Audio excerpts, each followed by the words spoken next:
but this is Yilungelo Lakho. The time has finally come for you to be informed. Thank you so much for joining us for another episode of Yilungelo Lakho. It's your right. And of course, I am your host, Siphiwo Speech Nzawumbi. Incingo zethu kapha ekhaya zivuliwe ukuze nawe ukwazi ukuvakalisa imbono zakho ngomba wethu wanamhlanje. Our studio lines are 011 714 6918 or 6919. And of course, we're very welcoming to your thoughts via email. So send us those emails to consume@sabc.co.za. If not, you can be a part of our social media family by following and posting your comments on our Facebook page, and that is Yilungelo Lakho. And for those of you who are active on Twitter, you can send me those tweets directly so that I can access them, and the Twitter handle is @speechnzawumbi, and of course just hashtag Yilungelo Lakho. Achaying bachayitsu.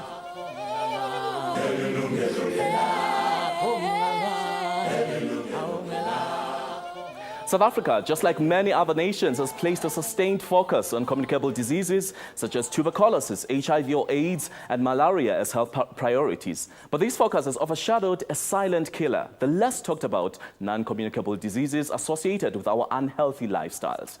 The consumption of fatty foods, excessive salt and sugar, smoking, and the lack of exercise continue to be the result of many avoidable deaths. And now health authorities are stepping in. Have a look at this. Abantu balapha eMzansi bayazithandela ukudla kwabo. Amagama afana nomsoco noma ke ukudla okunempilo abawaqezi iqakala. So manihleli la erenkeni ukudla okunjani nidla ini? Sidla ukudla kwesintu. Okunjenge ngephuthu nenyama enhloko nesikobo nokudla okunjengalokho ukudla. Manje uyawana ukuthi kunamafutha amaningi lokudla lokho baba. Hayi lokho kuzobona udoctor ukuthi kunjani lokho thina sidlela ukusidla ukudla usukuthandayo nala ku McDonald's siyangena no ku KFC siyangena. Nah, I'm a student. I just eat takeaways. I don't have time to cook and stuff and check what I eat. Yingakho abathengi behlezi benesizathu zokuthenga ukudla abahlezi bexwayiswa ngakho. Ukudla okunamafutha amaningi, usawoti owoqile kanye noshukela oweqile. Kanti zonke lezi zinto zidala izifo eziningi. Babalelwa ku-6.3 million abantu balapha eMzansi abane-high, phecelezi i-high blood pressure. Lokhu ke kungadala izifo ezingabeka izimpilo zabo kwenkulu ingozi, njengoba bangasithola behlaselwa yi-stroke noma ke isifo senhliziyo. uSusan Lutolo wase-Attersville ePitoli uwomunye wabantu abawu-240 abahlaselwa yi-stroke zinsuku zonke lapha eMzansi Afrika. Eminyakeni emihlanu endlule wahlaselwa yi-stroke ekuyinto eyamzuma kakhulu. Anybody can have a stroke. Anybody.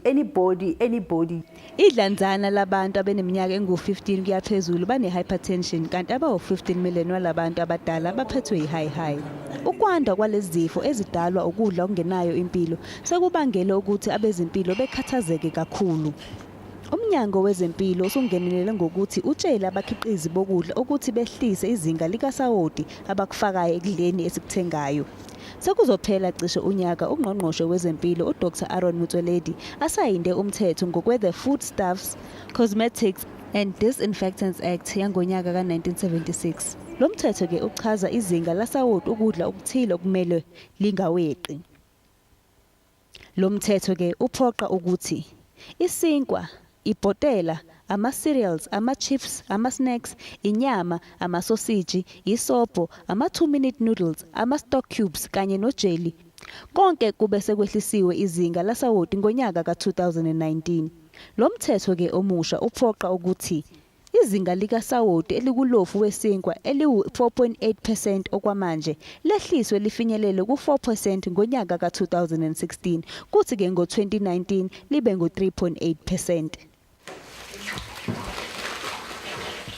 Ngeshwa ke ngoSusan usekhubazekile akasawutholi nomsebenzi. I'm not employed now. I can't get employment.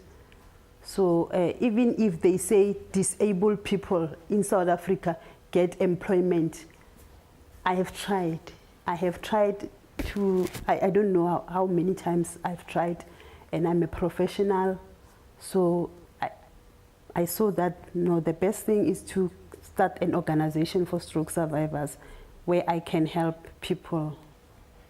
Bayaxwayisa abathengi ukuthi befunde imibhalo yokudla abakuthengayo, bebheke ukudla okungenawo usawoti omningi. Kanti ke uma umthengi engena esitolo acabangele impilo yakhe.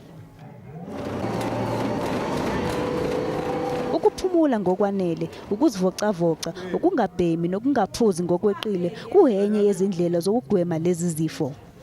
uDevin King oneminyaka engu-18 wase-Fourways eGoli waba nenhlanhla wasinda emva kokuhlaselwa yi-stroke. Being healthy helped me get through this because it put me in a positive mind space, gave me the right energy to get through it, and just I feel that going through this situation you can't be unhealthy because you got to wake up in the morning. It's a lot of hard work. You got to do a lot of the hard physio hours, all the speech therapies. You're going to be very droopy and tired. And when you're eating healthy, it makes you very strong, and it just you're having the right vitamins, stuff like that. It helps you get through this situation. uGeorge Scholar we-The Stroke Survivors Foundation uthi eziwu-8 kwezingu-10 yalezi zifo zingagwemeka uma singadla ukudla okunempilo. What's important is a healthy lifestyle will help you recover a lot quicker from whatever disease that is. So being healthy, eating the correct foods, healthy foods, yes, it may get more expensive, but it's important to do that for your body.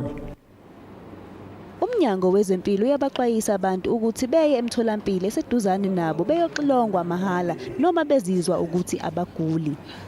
Unompumelelo Mthethwa, Yilungelo Lakho, eGoli. Wow, and now to take our discussion further, let's extend a warm welcome to Prudence Monyelo. She's a healthy lifestyles manager in the Department of Health. Uyakwa naye ke no Precious Ngayana. She's a consumer activist and nutritionist from the Consumer Fair. Ladies, thank you so much for joining us and welcome. Thank you so much, Sis Prudence. And it's Prudence and Precious, so this is going to be a bit of a tongue twister, so you'll bear with me. Asqale kwena Sis Prudence, wena uphuma pha kwi-Department of Education, and specifically, you manage isebe kuthiwa lifestyles and healthy living. Let's start first with these non-communicable diseases as thetha ngazo namhlanje. What is the difference between a communicable disease and a non-communicable disease? Okay, ngiyabonga Siphiwe. Sine non-communicable diseases efana ne diabetes or le sibiza ukuthi ushukela efana ne hypertension le sibiza ukuthi high i cardiovascular ne cardiovascular le isifo senhliziyo. Yes.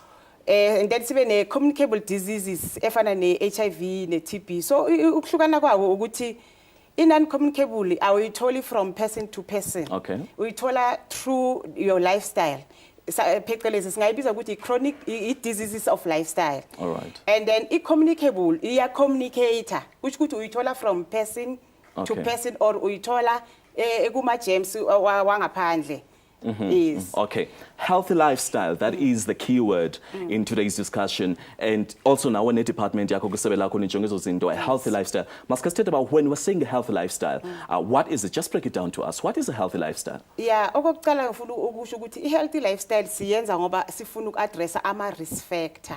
Usho ukuthi I behavior eyingozi. Okay. Njenge utshwala, ukuphuza kakhulu. Njenge ukudla kakhulu ukudla okunganamsoco or okunganampilo. Okay. Njengokubhema so I healthy lifestyle ibheka lezo zigaba phecelezi amaphila.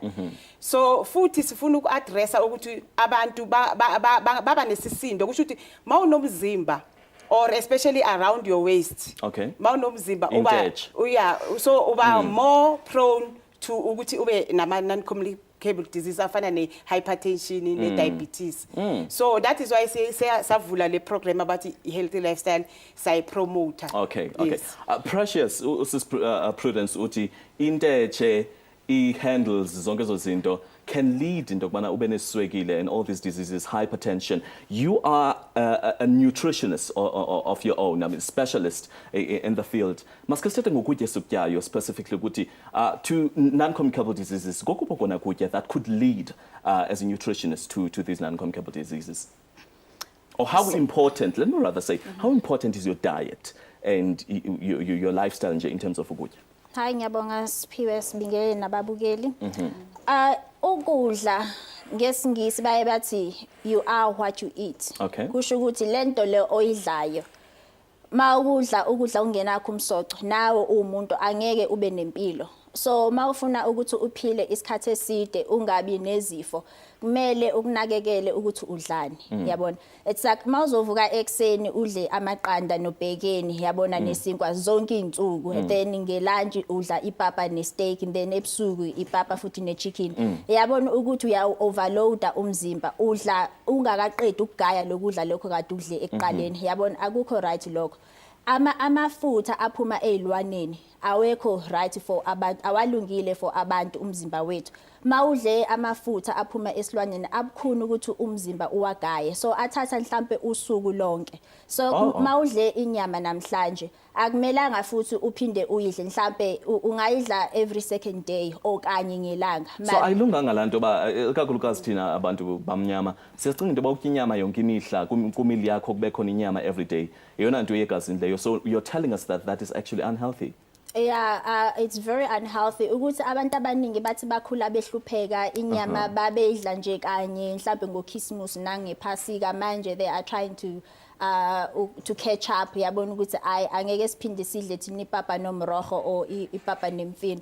Bakhohlwe ukuthi umzimba womuntu ufana njenga inhlabathi i-composition yomzimba wakhe ifana nenhlabathi so to sustain umzimba wakhe you must eat what comes mainly from the soil yabona hayi inyama ungayidla ngoba abanye abantu bathi okay mawungayidla inyama then ama protein uzowathola ku bakhohlwa ukuthi mawudla i-rice nobhontshisi or uphuthu nobhontshisi or istamp that's a complete protein you don't need any other protein and that is sufficient for the whole day. Ukuthi i-protein elingene ingakanani bayaye bathi laba abafundile umele udle 1 gram per kg ye protein yabo that's your daily allowance. Ukuthi maweya 60 kilos kumele udle 60 grams ye protein. Mawubheka 60 grams akusi into nje elingana nesandla sami noma ngaba udla inyama kumele ngidlule esandleni sami kodwa abantu kaningi ufuna umuntu isteak sakhe manje kathathu ngelanga yabona. Like utata lo besinayiphaka ku insert uthe yena akanaxesha lokuba kuthweni yonke enye into uzabona kugqirha but kukutya kwesintu oku. I think that's another challenge maybe we need to address into kubana okutya kwesintu sithetha ngako yintoni kanye ngabulusu nepapa nentontoni kokona kutya kukuko okanye ojodo nombona zonke zazinto. Siphiwe kahle abantu ufanele bangadli whatever you eat whatever uyidlayo ibe incane ingabe inkulu. Into esibonile ukuthi futhi abantu bakithi nathi sithatha iplate elikhulu. Iplate elikhulu lenza ukuthi ngiphake kakhulu. So ufanele ngiphake kancane ngithatha iplate elincane ngidla ukudla kwalesi kosuku ngibheke nosawoti especially usawoti othelwa ungaphekwanga osigulisayo. So ngingawutheli usawoti and then noma umama pheka or ubaba pheka ayehlise kancane ilona usawoti. And then enye into esibona ukuthi masiqeda ukudla siphuza i-cold drink asiphuza amanzi. So fanele siphuza amanzi mara siwabheke ukuthi a-safe. Ngoba amanzi mawangasi safe nawo azosigulisa. So we normally say drink clean water. Yes. Parce sithathe from a point where utya into apho mhlawumbe sisela manje tusela utywala because lanto benditsho into bana we need to define basithini kanye xa sithi a healthy lifestyle. I would regard myself as a healthy living person because ndisela mhlawumbe occasionally utywala kanye ngeweekends mhlawumbe. But khawusixelele ke wena kuba mhlawumbe you know especially you Precious because you're a nutritionist. Kulamzuzu ndithatha ndisela utywala ndichaya at the same time what happens emzimbeni wami? Before Precious akhulume singakhohlwa ukuthi mhlambe kunalento ukuthi bathi drink responsible. Mara singakhohlwa ukuthi kune addiction kusho ukuthi utshwala bunento ukuthi bongakwenza ukuthi ube alcoholic.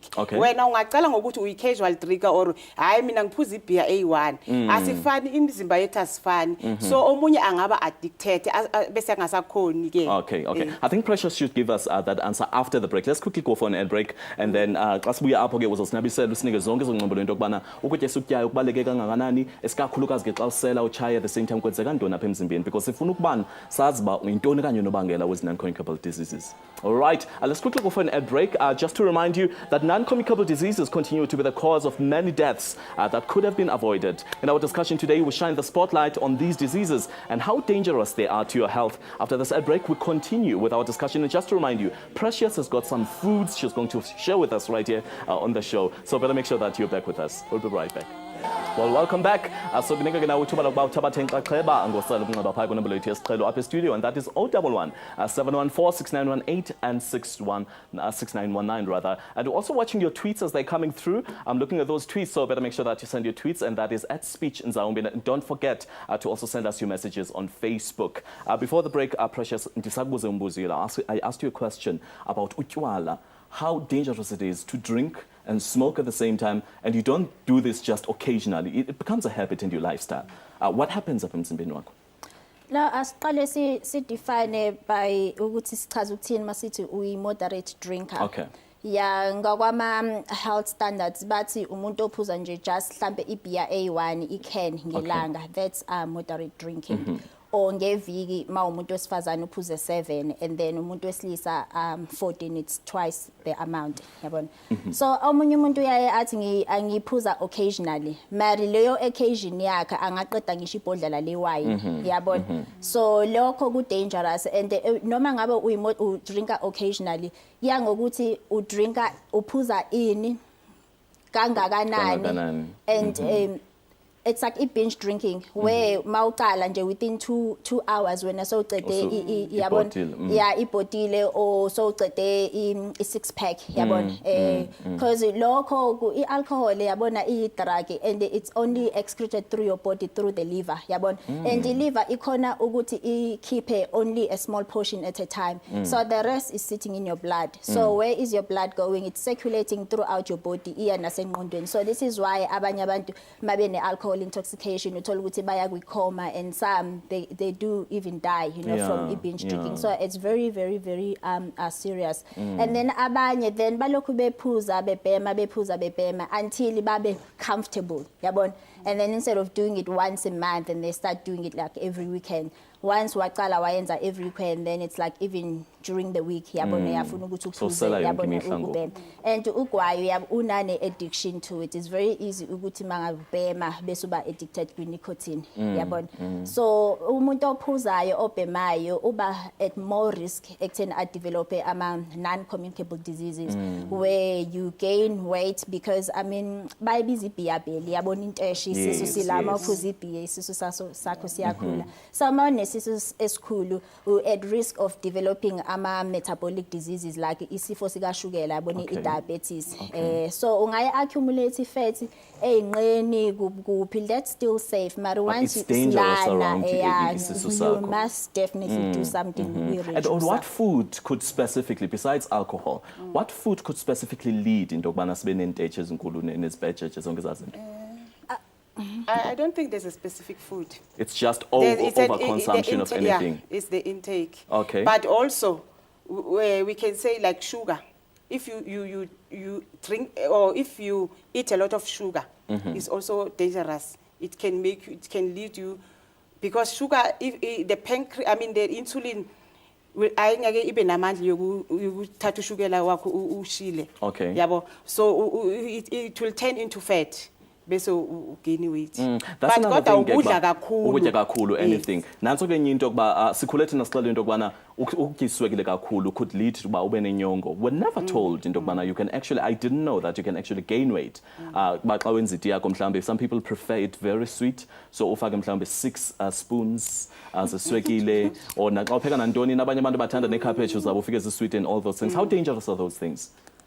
Izinto eziningi zinoshukela ngoba mele sichaze oshukela khona natural occurring sugars and then added sugars. I mean ama added sugars abo ma corn syrup, ama fructose, abo brown sugar, white sugar yabona, that's like bad sugar. And then natural occurring sugars like njengoba ubona zonke lezi zinto ezila zinoshukela wazo wendalo mari lo shukela ungcono uright ngoba owendalo Let's actually, uright. talking about that, let's just come to what you have up. And ndiyabona ba unazo zonke iziqhamo, unamapere, unepesika nebanana. But I'm very much interested kulamqa uphaya Captain, can you just lift that for us so that even the viewers at home can see. Kwenzeka into ngidityaniswe ntoni apha? La ukudla nje kwisimple kwesintu yeah ubhontshisi ophekwe wahlanganiswa nempuphu yabona and mawudle lokudla lokhu uyasutha ilanga lonke mangavuka ekseni udlela into ozoyidinga nje throughout the day ukuthi uphuza amanzi then occasionally ungadla noma ipetshisi or uthathe ubanana or iapula and that's sufficient so mawudla ukudla okufana nalokho ukudla kwesintu akwenzi ukuthi udla manje an hour later so ulambile yabona and awulokhu ucabanga ngokudla because lokho okunye ukudla kunama chemicals ku such that ku interfere nokucabanga kwakho yabona nje uzolokhu ucabanga uchocolate or ama chips mangathi ngathola lokho yabona angathi ngaphuza cold drink and stuff mawudla ukudla kwendalo udla nje kahle uphuza amanzi then uyaqhubeka uyosebenza wenze zonke izinto ofuna ukuzenza angeke nje in the middle of uyasebenza so uyahalela uyofuna noma usekhaya ulokhu uvula ifridge nje ka 5 within an hour. We saw also phako insert ba ukhona utata ube nombengo inyama yesintu imihlehlo nentonto omnye umuntu uzoregada kuba okwakutya kokona kutya kwesintu kuba siyazi into abana kakhulukazi thina abantu bamnyama sikholwe into kubana indoda afuneke etye inyama ngoku sibona into kubana kunembotyi apha edityaniswe nemilimili besingayazi lonto biye intoni yenzayo ilento ukutya okusegadini esizenzele because imbotyi imcinga into bana mhlambi kakhulukazi amaxesha amaninzi siyazilima nathi emakhaya kunathi kusithelo sini apha emzimbeni wakho lonto no lokudla lokhu kubizwa whole foods akuprocesswa kwanga umzimba udinga ukudla okunjalo ukuze uphile kahle umuntu mawudla processed foods njengoba uba nama sugar rush udla manje because bakuna ifiber ekudleni yiyo lento ukuthi isisu sihlale sigcwele isikhathi eside ukudla kune fiber kaningi ukudla okufana namakabishi amazambane uphuthu itambu noma uthenga isinkwa bahlale besitshela ukuthi isinkwa esimhlophe singasidli ngoba isinkwa esimhlophe sifana ukuthi udla usweet yabona mawuthenga isinkwa kumele uthenga isinkwa sika koloni isinkwa esibrown simdala ukugcizelela ukuthi kakhulu abantu sidla imifino yes imifino nezithelo because mawubheka iplate lo muntu uthola ukuthi ipapa yilo elidlula imifino so kusho ukuthi thina la si promote ukuthi ipapa libe lincane imifino ibe iningi okay eplateini lakho kungabi ipapa eliningi nemifino emincinane okay let's come here Precious I see into you also have a packet of chips why did you bring this demonstration? No kaningi abantu izinto abazidlayo lezi yababethi bayasnacka on average and now lama packet lawa sebamakhulu la like this is a 36 gram packet otherwise you get 100 grams 125 200 grams so mawubheka la iflavor yakhona salt and vinegar yabona it could be anything but into yaye u concentrate kuyona mawumthengi ubheka la because yakutshela ukuthi energy yakhona ingakanani. So what do we look for there when you're buying that? I see that you're showing us into the main ingredients that we should pay attention to.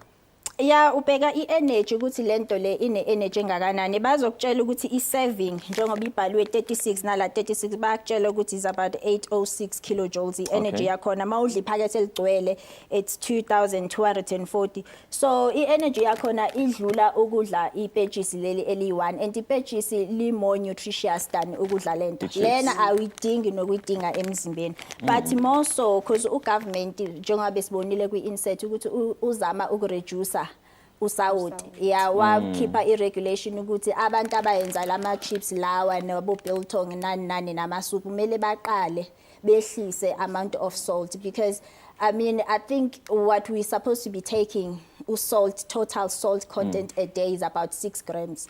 So mawubheka la mawudla iphakethe eligcwele 1 gram uyawuthola la. Otherwise lele ngiliphethe is 0.4 grams yabona which is almost like 15% of your daily allowance yabona. So mawuso yodla islice sesinkwa kunomunye ushukela lapho. Mawuyophuza i-soft drink even though i-sweet kune sodium lapho. Leyo sodium yiyo because usuke So sodium is salt. angithi usawoti igama lakhona chemical name sodium. is sodium chloride. So xa ndisela isihlwahlwazi idrink ehlwahlwaza ayisekhona ityiwa kakade apha. There's already salt. Even though you will not taste it. And So a lot of sugar.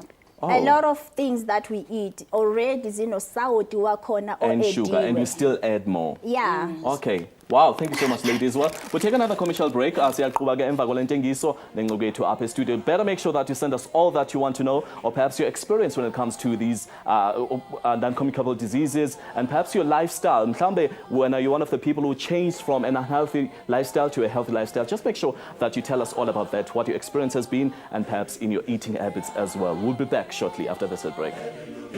Well, welcome back. Masikhumbuze ke ngomba esiphethe namhlanje apha studio sishukuxeke umba wezifo ezingosuleliyo kodwa esinobuzaza kumaxesha amaninzi ke siyacinge ukuba kuze undwendwele isibhedlela okanye uke ugqirha makube uve amahlaba athile ukanti ke kusiqondisisa namhlanje sifundisa into okubana kunezifo ezingavisi amahlaba kodwa ezinobungozi nezingathi zinwenelele into yokubana usweleke mhlawumbe, and that is to lead to fatalities. Remember that you can call us right in studio and give us your contribution, your experience perhaps. Mhlawumbe nawe you were coming close to death, or you are a victim, or you are a survivor rather.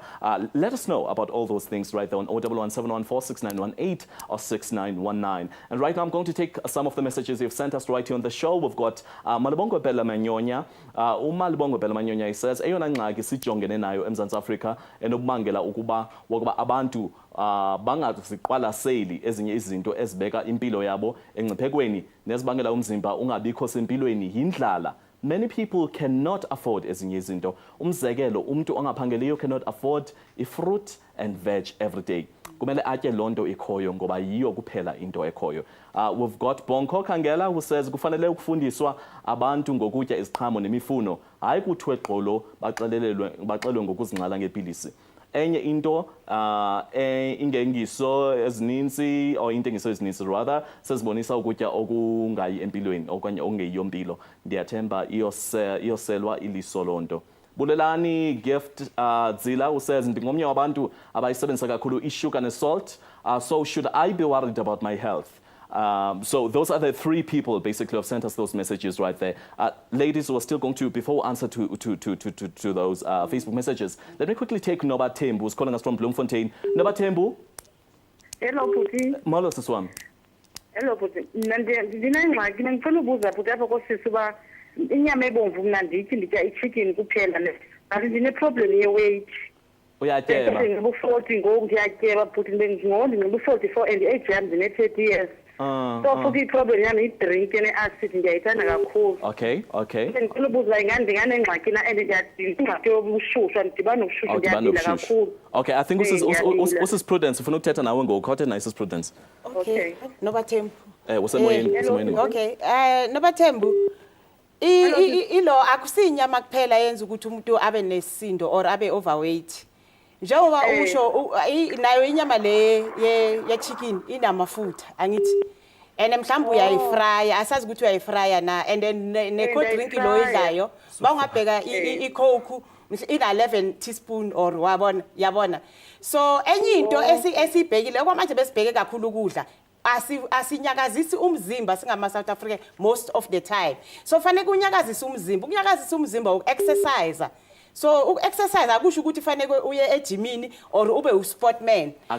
Ungawalka nefamily, ungawalka necommunity or ningavula ilona la nihlanganela khona just for 30 to 1 hour ninyakazisa umzimba ni stress mara niyenze from 3 to 5 times a week, ningayenzi once in a while. So ngaleyo ndlela ungancedeka ke. So uNobathembu makayeke cool drink. Angayeki ayehlise inyama aphuza amanzi. Nobathembu vile sisi? Saphuza amanzi. Uthiwa ukuqhotsa mntasekhaya. Bilisa ngoku, bilisa inyama yakho and then wehlise nezinga le-acid. And then exercise. Okay. All right, siyabulela ke Nobathembu. Siyabulela kakhulu. That was Nobathembu was calling us from Bloemfontein. We had those messages. Yes, Just to Precious. add what you were saying, actually, if you can see, I wrote the point down. Okay. What happens is if you take excess meat, ethengwa ezitolo haye eyakho ozikhulisele yona ekhaya. A commercial farming, they use growth promoters. Okay. They use antibiotics, they use hormones to promote growth. It's like today you have a chick, in 28 days you have a full chicken. So traces of the growth promoters and antibiotics and hormones, they remain in the chicken. So maudla le chicken le nawe, then you would follow the same route as a chicken. You are most likely to gain weight. Now because iyasalela, then now you are kukumala. So even though you're saying that chicken is good for you because it's white meat. It used to be. It used to be. Now the commercially farmed one, it's not. When you got, they are called broiler chickens. Broiler chickens is what is the majority of South Africans eat. That's very, very, very bad. Very bad. Let's go to Umalbongo Pelemanyonya, who said earlier on Facebook and people cannot afford iziqhamo nemifuno. Do you agree with it because people eat what is at their disposal at the time? What do you have to say, Ngalon? Into engichaze ngayo ukuthi uthi umuntu akasebenzi. So sithi umuntu makazame ukuba ne space inyana egadini ayenze atshale kancane ke. Because uthi imifuno angeke khona ukuyithenga. But into engiyibonile la sihlala khona esiphecelezi emalokishini wethu.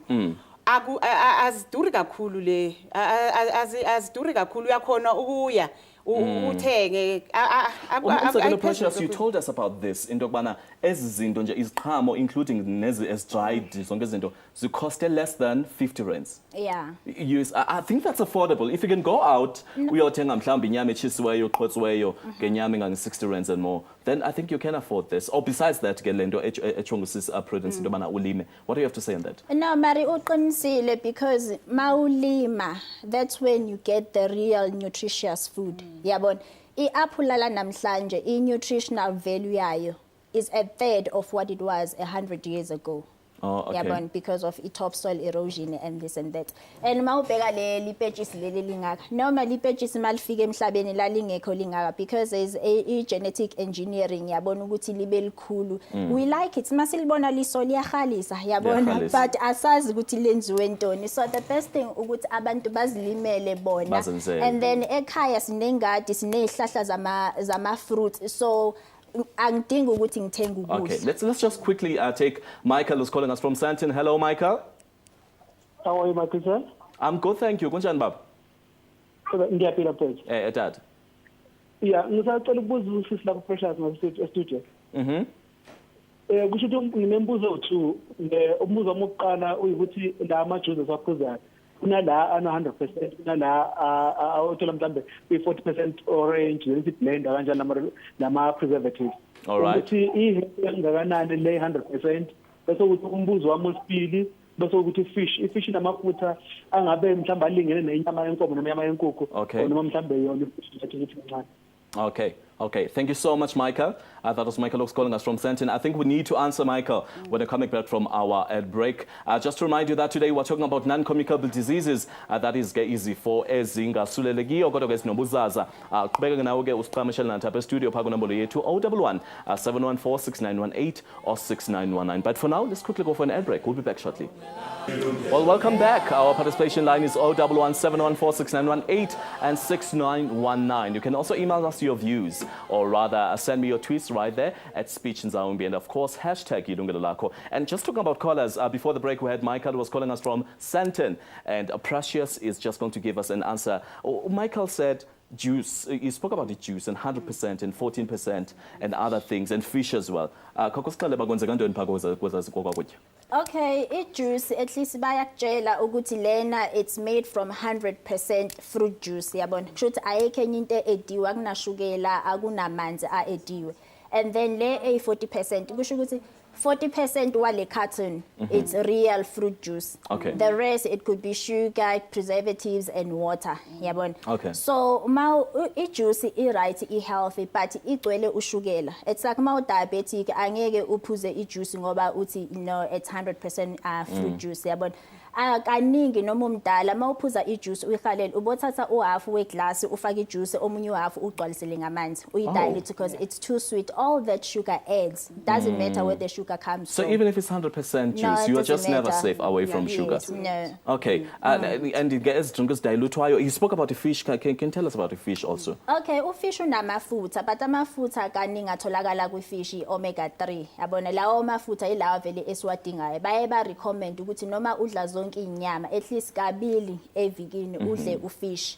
Because ila omega 3 isiza ekutheni ingqondo zethu zidevelope kahle. Yabona abantwana abakhulayo noma usebenza uyayidinga ingqondo ukuthi ibe kwi condition right. And then enye into ifish high total fat or cholesterol is divided into LDL, which is the bad fat, triglycerides, and then HDL, high density lipoprotein, which is good fat. So if fish is actually rich in this good fat that you need to protect your arteries. Yeah, okay. Yeah, this is why no stroke, no hypertension, but I reduce red meat and then we substituting with fish because it actually helps into making your arteries flexible. Okay, let's go to, there's a graphic that talks about salt. I think it's going to come on our screen. This program is I thought you were going to. Okay, let's go to the salt. Yes. I see that the level of sodiums in these foods is singwa, bread, butter, there's already salt, breakfast cereals, salt, potato crisps, salt, ready-to-eat snacks, processed meats and sausages, soup powder, 2 minutes noodles, stock cubes and jelly. I didn't know that jelly has got salt. That's the first today. So which means but how do you range the level of sodium? How do you know this has got enough sodium or not? Yes, before sifika la ukuthi ku health ne sisebenzisana nalabantu abayenza lama product. Siyababiza kuma meeting amakhulu sibatshele ukuthi isalt isicela bayehlise. But ifaneke futhi sibeka umthetho sibhale siqalile ukubhala umthetho wakhona awaka finalize ukuthi uminister uzawufike aw regulate kusho ukuthi ngisho njalo ukuthi isinkwa singabi no sawuti ongaka sibe no sawuti ongaka amasupu abe no sawuti sehlise nabo nepaloni no sugar yeah so silapho kuleyo process and basebenzisana nathi ngoba vele usawuti mningi kulama product so sathi sizithenga ngokuze bese zehlikile kwela singabe yeah mara zizohlika okwamanje sisakhuluma kusabekwa nomthetho uzabhalwa bese uyaphasiwa yeah all right I see that Uyandiswa Giba right there on our Facebook messages Uyandiswa sent us a message uthi kunzima ukuthi kuthi bantu abangathathi intweni ngoba iyaphela inyanga ungakhange utye nefruit le kungcono exercise awukhuphi imali.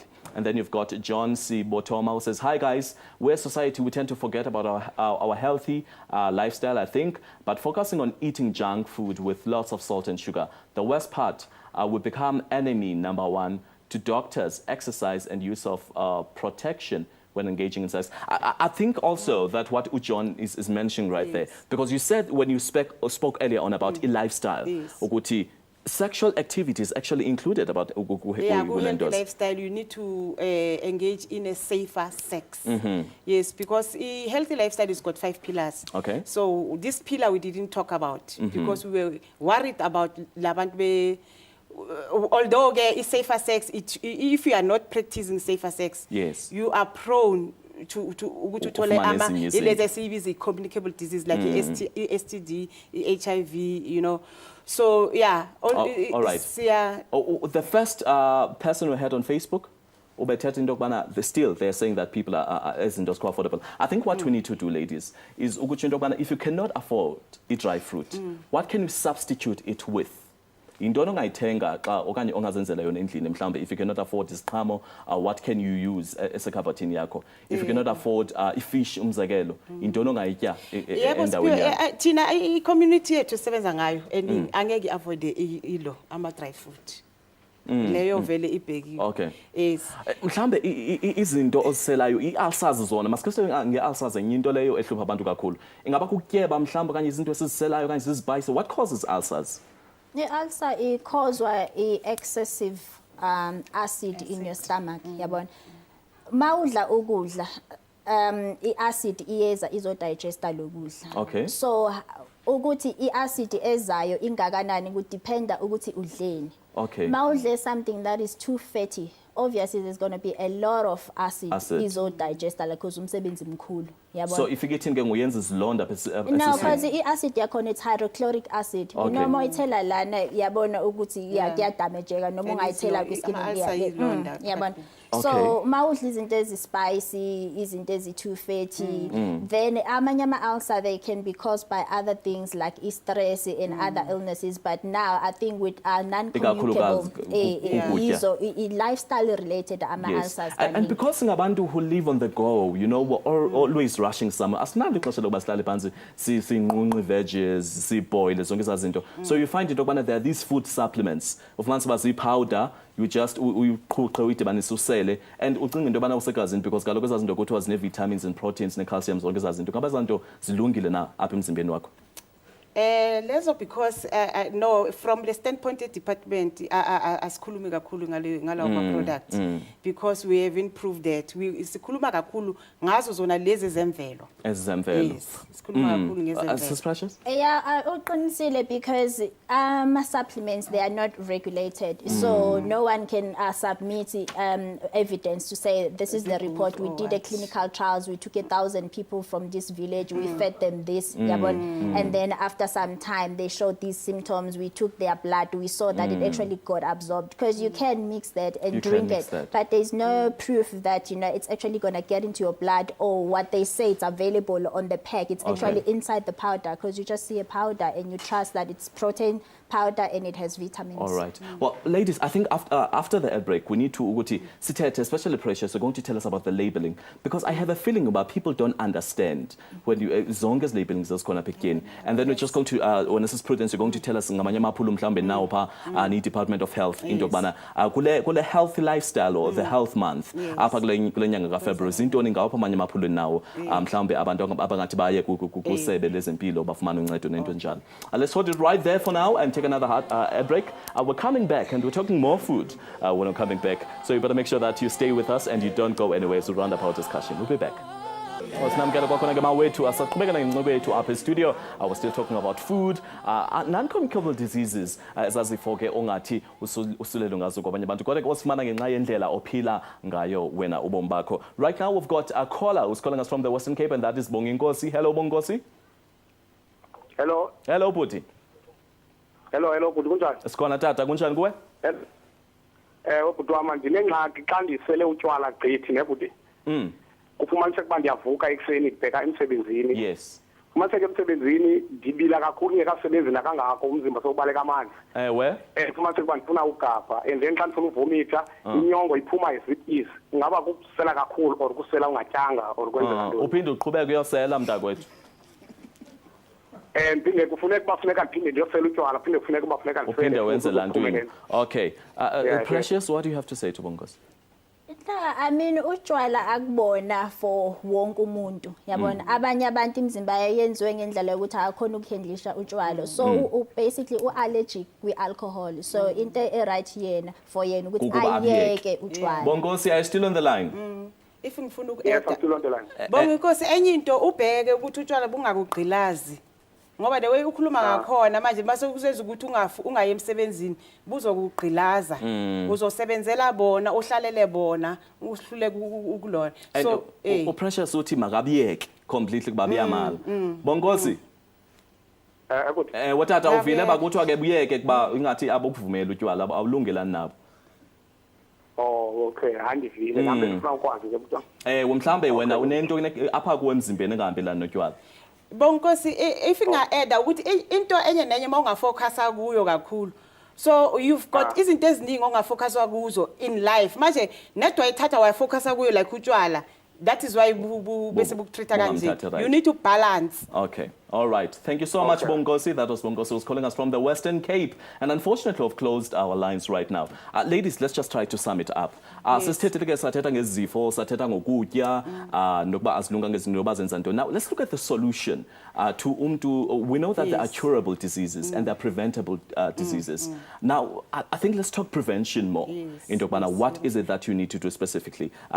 Sis Prudence. One of the programs or services in the Department of Health 500 for prevention ukunikana nge-health screening samahala i-free health screening ukuyozihlola. Okay. So kusho ukuthi sithi umphakathi mawuze ekliniki eliseduzane Okay. ufike uzihlole ngako konke uzihlole ukuthi awuna high blood uzihlole ukuthi awuna diabetes ugibela isikali ubheka isisindo ukuthi singakanani kulento abathi BMI ukuthi BMI yakho ingakanani.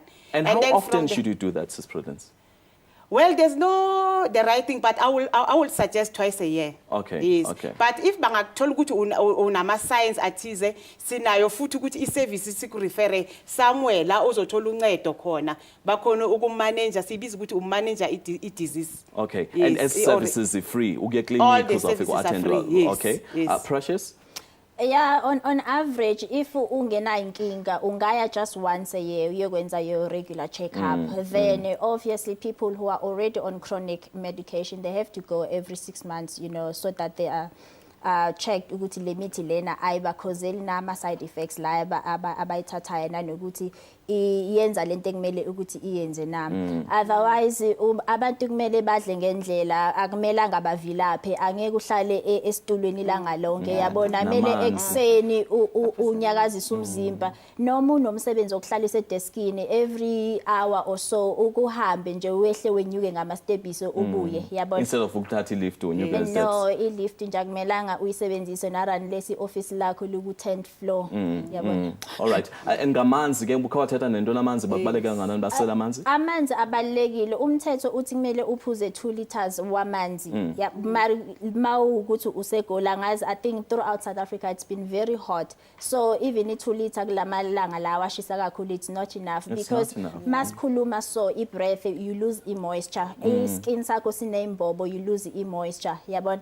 Amanzi abaleke ngalendlela yokuthi yabona if unenkomishi, yabona yogeza uzogeza ini ubuso kuphela, even inside mawune uphuza inkomisho eyi1 umzimba only ugeza la kubaleke khona, yeah. Otherwise you need to get your 8 glasses of water, then you would pee white clean urine. Wow, not thank yellow. you so much, ladies. Unfortunately, because of time, we've come to an end of our discussion, and now we get up. Let me thank my guests for making time to be here, giving us and all the information that we needed about food. Please join us again next week Friday when we'll be talking to the newly created Community Schemes Ombudsman, an office that has been created to resolve disputes between landlords, tenants and body corporates and your neighbor. So please make sure that you don't miss that episode. Make sure that you tune in with SABC One Mzansi for sure, 12 midday every Monday. From Ms. Poganza and the rest of the team and the rest of the production team that makes this show so awesome. It's goodbye, keep well and be safe. Till next time, once again.